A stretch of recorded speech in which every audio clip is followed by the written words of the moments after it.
এটার সাথে যে সরিষাটা যোগ করেছি, এটার জন্য ফ্লেভারটা অতুলনীয় হয়েছে। হ্যালো ভিউয়ার্স, আসসালামু আলাইকুম। আজ আমি আপনাদের বরবটির দারুণ মজার একটি ভর্তা করে দেখাবো। বরবটি ভর্তা আমরা নর্মালি কম বেশি সবাই করি, কিন্তু আজ আমি একটু অন্যরকম ভর্তা করে দেখাবো। আপনারা শেষ পর্যন্ত দেখুন। আজ আমি বরবটি নিয়েছি প্রায় 200 গ্রামের মতো। সেটাকে আমি এভাবে কেটে নিয়েছি। এবার আমি ধুয়ে নিব। বরবটি আমি ভালো করে ধুয়ে নিচ্ছি। বরবটি ধুয়ে আমি সেগুলোকে একটি কড়াই নিয়ে সেখানে সেদ্ধ দিব। এর জন্য এখানে সামান্য পরিমাণ পানি দিব, মানে যতটুকুতে বরবটিটা একদম প্রপারলি সেদ্ধ হবে ঠিক সেই অনুপাতে আমি পানি দিব।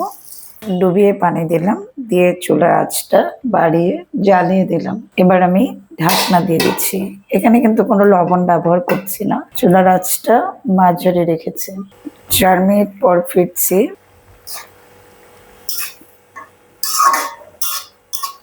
একটু দেখে নিলাম, আবার ঢাকা দিয়ে রাখলাম। আমি আরো 7-8 মিনিট পর ফিরলাম।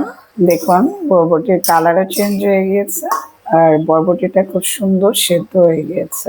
একদম পানি শুকিয়ে ফেলতে হবে, না হলে একদম ফ্যাস ফ্যাস করবে। যে কোনো ভর্তারই পানি না শুকিয়ে ফেললে খেতে টেস্ট হয় না। আমি এর জন্য একটু নেড়ে নেড়ে পানি শুকিয়ে ফেলছি। এভাবে পানিটাকে একদম শুকিয়ে ফেলছি।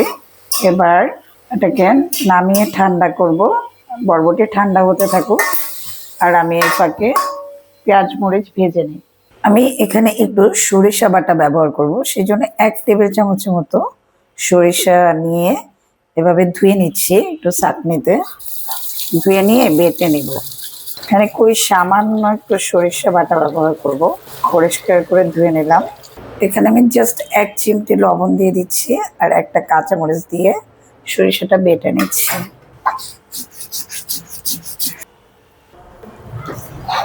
এভাবে আমি সরিষাটা বেটে নিলাম। এবার আমি পেঁয়াজ মরিচ ভেজে নিব, সেজন্য একটি কড়াই নিয়ে কড়াই তাতিয়ে নিয়েছি। এবার এর মধ্যে 2 টেবিল চামচ সরিষার তেল দিয়ে দিচ্ছি। তেলটা গরম হলে 5-6টি শুকনো মরিচ দিয়ে দিচ্ছি, আর 3টি কাঁচা মরিচকে একটু মধ্যখানে ভেঙে ভেঙে দিচ্ছি, নাহলে এটা ফুটবে। আর শুকনা মরিচের সবসময় বোটাটা খুলে দিতে হয়, নাহলে শুকনা মরিচও ফোটে। এগুলোকে একটু ভেজে নিচ্ছি। ভাজা হয়ে গেলে আমি এটাকে উঠিয়ে নিচ্ছি। এবার এর মধ্যে 7-8 কোয়া দেশি রসুনকে এভাবে কেটে নিয়েছি, সেটা ভেজে নিচ্ছি। সাথে 4 টেবিল চামচ পেঁয়াজ কুচি দিচ্ছি। এটা হালকা একটু ভাজবো, খুব বেশি ভাজবো না। ভর্তাতে পেঁয়াজ রসুন একটু বেশি দিলে খেতে মজা লাগে। আপনারা কাঁচা পেঁয়াজটাও ব্যবহার করতে পারেন। এখন গরমের দিন বলে আমি পেঁয়াজটাকে একটু ভেজে নিই, নাহলে নষ্ট হয়ে যায়।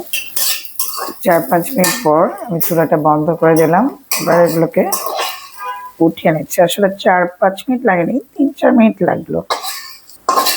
গরমের দিনে পেঁয়াজ আর রসুনটা এভাবে হালকা ভেজে নিলে ভর্তাগুলো আর নষ্ট হয় না, এক বেলাটা আরেক বেলায় খাওয়া যায়। এবার আমি আর একটু তেল দিব, আর 1 টেবিল চামচের মতো তেল দিচ্ছি। তেল দিয়ে তার মধ্যে ওই যে বেটে রাখা সরিষাগুলো আছে, সরিষা বাটা যেটা, সেটাকে একটু ভেজে নিচ্ছি।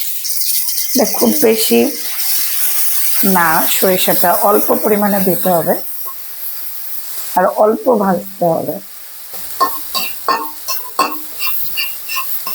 এভাবে আমি একদম কন্টিনিউ নাড়াচাড়া করে নিচ্ছি, না হলে সরিষাটা পুড়ে যাবে। ভেজে নিলাম, এবার আমি উঠিয়ে নিচ্ছি। আমি ভর্তার সবকিছু রেডি করেছি, এবার ভর্তাটা করব। এর জন্য লবণ নিয়ে নিচ্ছি 1 চা চামচ। আমি সরিষাটা একটু লবণ দিয়ে বেটেছি, সেজন্য আমি প্রথমে কম করে লবণ নিলাম। লবণ নিয়ে এবার ভর্তা মাখিয়ে নিচ্ছি। আসলে বরবটি তো মানে সারা বছরই পাওয়া যায়, 12 মাসই বরবটি। বরবটি আমাদের মানে এত উপকার, যদি আমরা এটা শুনি তাহলে আমাদের ডেইলি খেতে ইচ্ছে করবে, মানে খেতে মনে হবে যে খাই। যদিও কোনো কিছুই বেশি ভালো না। যাই হোক, এই বরবটি আয়রনের ঘাটতি মেটায়, তাছাড়া হার্টের জন্য ভীষণ উপকারী, তাছাড়া শরীরের চর্বি কমায়, আরো অসংখ্য অসংখ্য এগুলোর উপকারিতা আছে, বলে শেষ করা যাবে না।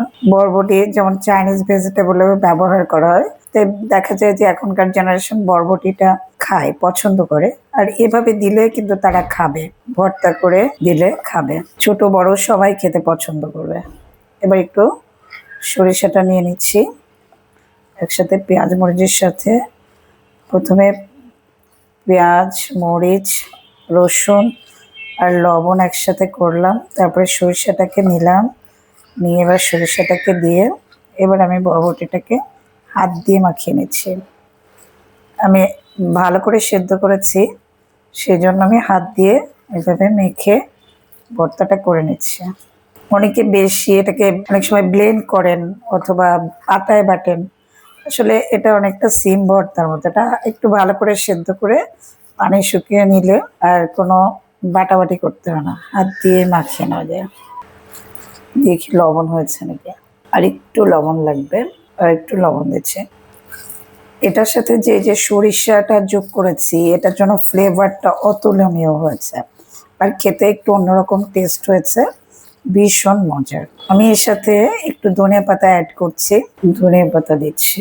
আমি এখানে একটু, আমার কাছে দেশি ধনিয়া পাতা নেই, বিলাতি ধনিয়া পাতাটাকে এটার সাথে কেটে কেটে দিচ্ছি। এটার ফ্লেভারটাও খুবই চমৎকার। কেটে দিলাম, এবার আমি এটা মিশিয়ে নিচ্ছি। এটা এক্সেলেন্ট একটা ভর্তা।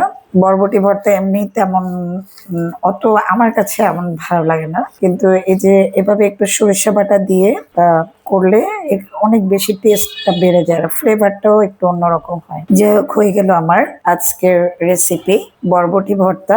আশা করি আপনাদের ভালো লেগেছে, অনেক বেশি ভালো লেগেছে এবং সহজ লেগেছে। আপনাদের ভালো লাগলে এবং সহজ লাগলে প্লিজ আমার পাশে থাকুন, আমার চ্যানেলকে সাবস্ক্রাইব করুন, লাইক এবং কমেন্ট দিন। আর যারা ইতিমধ্যেই সাবস্ক্রাইব করেছেন তাদের অসংখ্য ধন্যবাদ। সবাই ভালো থাকবেন। আল্লাহ হাফেজ।